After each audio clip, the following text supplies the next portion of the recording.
11 yang baru kemarin diundangkan, yang mungkin belum kita sampaikan ke publik. Nah, kemudian nanti dilanjutkan Bu Deni akan mengupdate kita semuanya di dalam operasional pelaksanaannya, program Kartu Prakerja itu beberapa update datanya seperti apa. Setelah itu langsung kami undang juga Bu Deni nanti untuk menyampaikan rencana pembukaan gelombang keempat untuk program Kartu Prakerja ini. Nanti beberapa hal nanti akan disampaikan secara lebih lengkap dan detail oleh Bu Deni. Saya kira itu yang nanti akan kita dengarkan bersama-sama dari Pak Rudi dan Bu Deni. Kemudian Pak Menko kemarin memberikan beberapa catatan bahwa program Kartu Prakerja ini memang sudah sangat ditunggu oleh calon penerima prakerja, terutama para pekerja kita yang menjadi target penerima program prakerja ini, yang sekarang ini sudah nanti antrian jumlahnya ada berapa, nanti Bu Deni akan mengupdate kembali. Dan yang jelas kita akan segera menggulirkan pembukaan batch 4 ini dengan penambahan beberapa kuota di sana.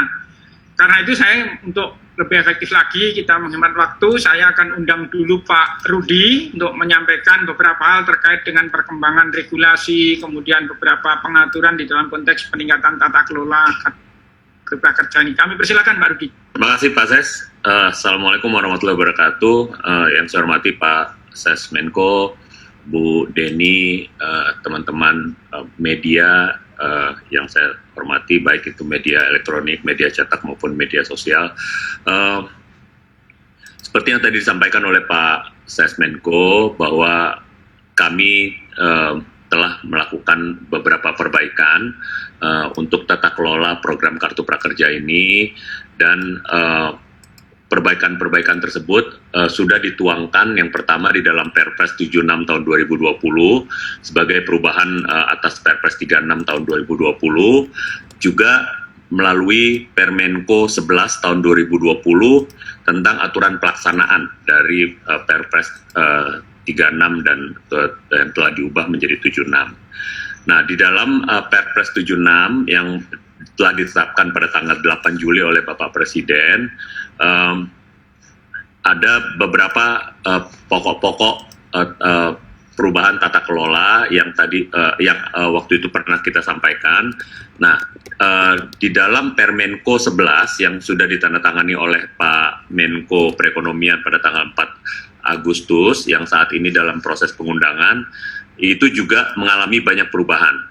Jadi sejumlah pengaturan yang lebih detail untuk mengatur hal-hal yang baru yang sebelumnya belum diatur atau memang kurang terasa akuntabilitasnya. Jadi itu yang diatur di dalam Permenko yang baru. Nah, pokok-pokok aturannya antara lain adalah refocusing program Kartu Prakerja ini menjadi semi bansos. Ini yang belum diatur di dalam aturan yang lama.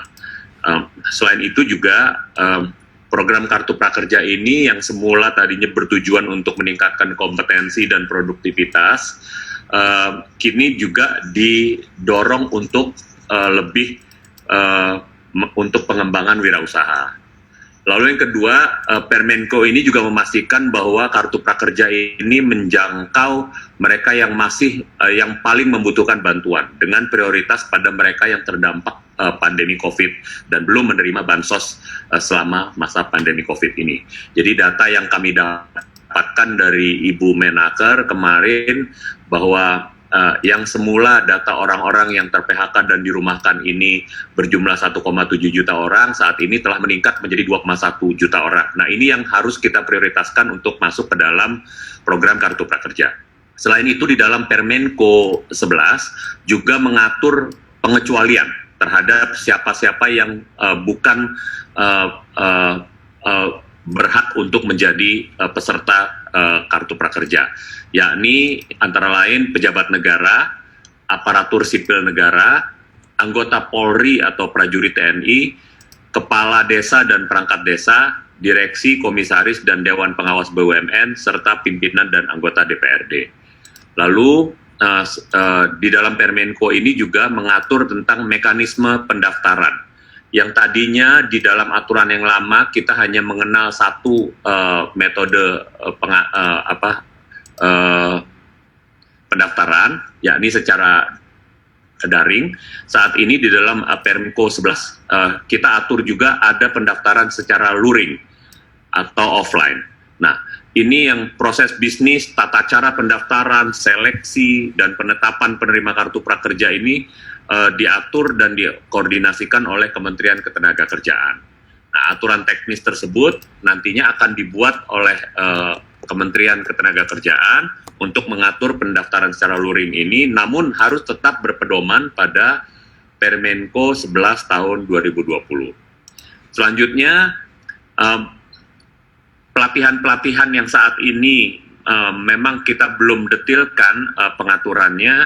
Saat ini sudah kita detilkan, antara lain dengan pelatihan itu wajib diikuti hingga selesai oleh para peserta. Ini yang masuk di dalam aturan-aturan baru. Lalu pelatihan juga wajib menyediakan ruang interaksi dalam proses pembelajaran. Lalu pelatihan juga tidak boleh ditawarkan dengan sistem paket atau bundling. Dan juga pelatihan yang identik atau sama dengan pelatihan yang ditawarkan secara gratis di luar program Kartu Prakerja dilarang untuk ditawarkan dalam program Kartu Prakerja. Ini hal-hal baru juga yang diatur di dalam Permenko 11. Selanjutnya, dalam melakukan asesmen pelatihan, ini juga kita mengatur untuk melibatkan tim ahli dan juga lembaga pelatihan dan platform digital tidak boleh merupakan entitas yang sama. Untuk platform digital yang memiliki pelatihan sendiri maka harus dijual di platform lain. Jadi penjualan pelatihan yang dimiliki oleh entitas yang sama dengan platform digital harus dijual silang. Lalu selain itu kami juga menyempurnakan syarat dan kriteria serta mekanisme pendaftaran platform digital untuk menjadi mitra resmi program Kartu Prakerja. Selain itu juga ditentukan batas atas pengenaan biaya jasa. Jadi komisi atau biaya jasa dari platform digital kepada lembaga pelatihan juga kita atur maksimal sebesar 15%. Kemudian di dalam Permenko ini juga ditambahkan terkait dengan pemantauan dan evaluasi, baik yang dilakukan oleh manajemen pelaksana terhadap pelatihannya, jenis pelatihan, lembaga pelatihan, dan mitra platform digital, maupun juga pemantauan dan evaluasi yang dilakukan oleh Komite Cipta Kerja terhadap program Kartu Prakerja dan manajemen pelaksana. Ini juga diatur di dalam Permenko 11. Jadi itu sebenarnya yang pokok-pokok yang kita masukkan di dalam Permenko 11 untuk pengaturan atau untuk aturan pelaksanaan dari program Kartu Prakerja mulai dari batch 4 ke depan. Jadi setelah kita melakukan sementara waktu kita hentikan dari tanggal 28 Mei itu, kita akan memulai pembukaan batch keempat ini besok di hari Sabtu.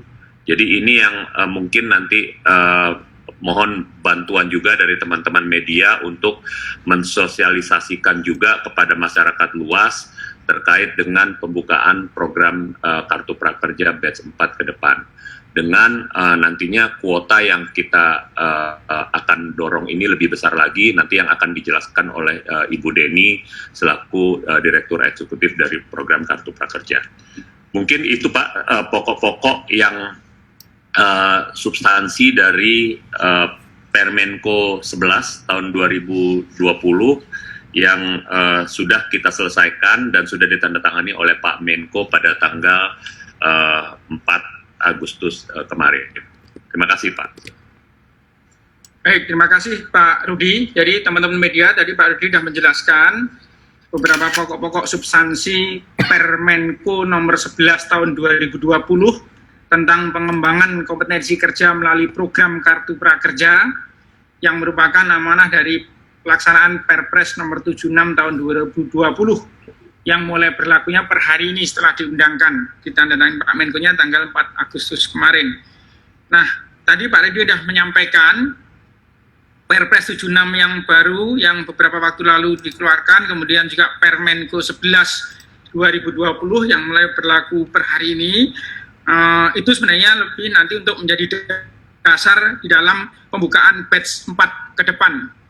Kita berharap ini beberapa hal yang kemarin menjadi perhatian dari seluruh stakeholder kita, terutama untuk peningkatan aspek tata kelola sudah terjawab semua di dalam Permenko 11 2020 sebagai amanah Perpres 76 2020 itu.